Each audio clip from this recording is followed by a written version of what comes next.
Hello, Brenton with All Octane here. In this video, we're going to look at a 2022 Honda Ridgeline all-wheel drive. Alright, so I know this is kind of hard to see, but this is the Honda Ridgeline for 2022. It's all-wheel drive, and this is sitting at a whopping $44,000.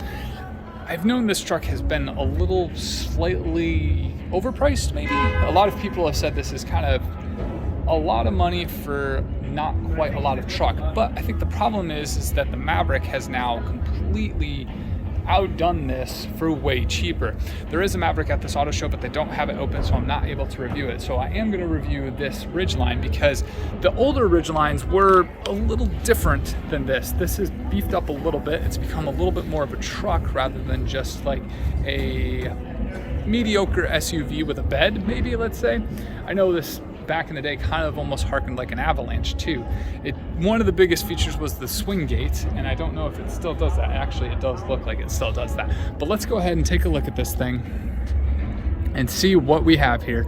So here is the side of it. Nice side profile. It does have the keyhole for a key. When you pull the lever, it brings that open. This does have some power, which is actually really nice. We've got driver 1, driver 2 buttons. The materials are quite nice. All the switches are down below rather than again being up top where elements can get to them. That is nice. Switches feel solid. Looks like we got some storage here, some more storage here, some even more storage there. That is nice. Storage is a good thing. All of these are going to be power seats, and I can adjust this so that is all the way back. That'll be kind of nice. So let's get in so it stops dinging. There we go. And it has a screen, so let's take a look at that really fast. That is your screen. It does still have some analog gauges where we've got a tachometer, we've got fuel, and we have temperature, but we do not have speedometer. That is all going to be digital. We do have some dials down here, or switches down here. We have an eco mode. We have maybe mirrors. Those look like mirror controls. Center console is actually very vast. This is very, very open. The armrest, and actually, oh, okay, so it kind of works like a ratchet. Maybe that's what I failed with on one of the other cars, is you can actually adjust it by that, and then or click it and bring it all the way down. I would probably leave it here more, but actually, now that I know that, that's actually kind of a cool feature. We do have a sliding center console. Boy, that is a lot of storage in this thing. This thing would be massive. If they had considered making this actually all the way up to here with the center console, this would be a massive, massive amount of storage. I'm not really sure what the design choice was or the reasoning behind that, but they did what they did. Looks like we have a wireless charging port here along with a USB charger and an outlet. Start stop engine with the button. Nice screen, pretty level. I'm not really sure if it's going to be touchscreen or not. The power, I guess, is not onto this thing. Stocks aren't too bad. There are a large amount of controls on this steering wheel.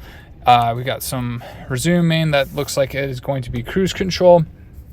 We also have a bunch of other ones here. We have upshift and downshift as well, which is interesting. We've got all the park, drive, neutral, stop down here as buttons. Up top, I've got actually a large amount of headroom. That's kind of a nice thing up top here. We've got the sun visors with, actual lights, because there is a little bit of power to this thing. A sunglasses holder as well as a mirror. That's actually kind of cool. The controls, I guess, for the sunroof as well as lighting controls. There are some buttons on the visor as well. Speaker up in the A pillar, which is pretty cool. Expansive dash. I actually have a lot of line of sight in this thing in terms of being able to see. That isn't too bad. Overall, I kind of like it. I won't lie, it's not that bad. I feel like they could have utilized even more storage space if they had wanted to. This thing could have been huge, absolutely huge. And they could have also potentially, depending on what is behind here, utilized a more flat storage space for a purse or something, which women would fully enjoy. This does have a lot of storage space in the back though. Look how much space that is. Like, the seat is folded up with the ability to put cargo and stuff back there. So let's go ahead and sit in the bench seat though in the back and take a look at how that is. I'll make sure I close the door so we can actually not hear that beeping the whole time. There is a cup holder right off the bat right there. We've got a nice switch there. Here is the bench seat in the back. So let's go ahead and hop in. Not the best. There are some power outlets down there and HVAC vents, but there are no controls for this. Looks like you can actually zip the seat up, which is quite unique. Does have some seat back pouches. I'm gonna barely fit, kind of pinched my leg, that hurt, but oh well, you do what you do for the viewers, right? We've got, bench seat. I don't fit too well. I guess I could have probably adjusted the front seat to more my liking, but it wouldn't have made much difference because I do still have that much more space I would have to eke out of it. I don't know if I was gonna make that. Again, bench seat in the back, I keep saying that. That would be to hold the seat when it goes down. So I'm guessing it just kind of folds up quite simply. It is quite comfortable though. In the middle here, we've got 2 cup holders, but I could not fit it because it would just squish me. And those look like some teeny tiny cup holders, like juice box holders. So overall, not too bad. Front seat's better than the back. It's definitely not a full-size truck. So what are you paying for? Again, you're not getting front or full-wheel 4-wheel drive. You're just getting all-wheel drive. That's kind of unique. So let's see if this one will actually let you put the tailgate down. Oh, you can. Oh, that is a heavy tailgate. Oh my goodness. And that is not power operated, power assisted, anything. That is a very, very heavy tailgate. Holy moly, that is heavy. Okay. So let's see if I can get it to go barn door style. I don't know if I can get it to go barn door style. I mean, maybe it's it's over here. So let's go with that. Okay, there, I got it to go barn door style. So, or gate style. So I opened it up flat. It's much heavier flat than it is at gate. Gate is a little bit less, but look how large that is. So that is how much space you're looking at when you open it up fully that way. Let's see, we've got some, that would be a lockable, which is kind of cool. Tons of storage space here. See, this is what they should have done in the center console.